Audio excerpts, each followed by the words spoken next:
1980 தேர்தலில் காங்கிரஸும் திமுகவும் ஏறத்தாழ சமமாக 234 தொகுதிகளையும் பிரிச்சுக்கிட்டாங்க. அப்படின்றதுனால அந்த கட்சியின் 2 கட்சியில் இருக்கக்கூடிய அந்த தொண்டர்கள் மத்தியில் இதில் சமமாக இருக்கே, அப்போ யாரு சிஎம் ஆகுறது, முதல்வர் ஆகுறது யாரு? மூப்பனாரா? காங்கிரஸ்ல மூப்பனார் தலைவராக இருந்தாரு, இந்த பக்கம் கருணாநிதி இருக்கிறாரு. கருணாநிதியா மூப்பனாரா அப்படின்றது தான்.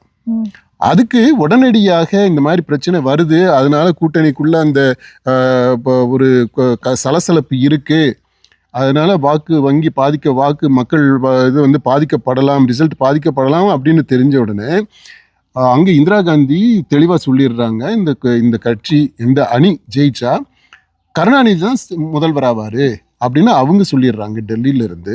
இங்கே காங்கிரஸினுடைய தலைவராக இருக்கக்கூடிய மூப்பனார் அவருமே சொல்லிடுறாரு, இது மாதிரி இந்த அணி ஜெயிக்கும் போது கருணாநிதி தான் முதல்வர் ஆவார் அப்படின்னு சொல்லி பிரச்சனையை சால்வ் பண்ணிடுறாங்க.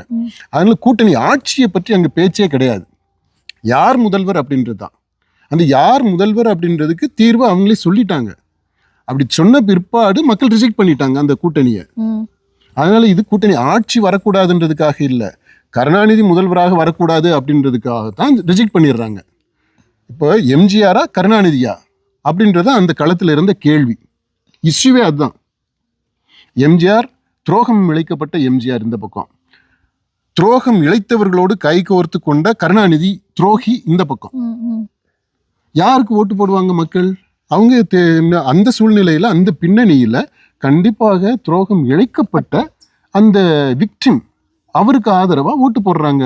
இதுல எங்க கூட்டணி ஆட்சியை பற்றி பிரச்சனை வந்துச்சு? கூட்டணி ஆட்சின்ற இஷ்யூவே இங்க வரல. அதனால இந்த ஊடகங்களும் சரி, இந்த அரசியல்வாதிகளும் சரி, இப்போ சமீபத்தில் பேசின தம்பிதுரை முதற்கொண்டு எல்லாருமே இந்த ஃபேக்ட்ஸை டிஸ்டார்ட் பண்றாங்க.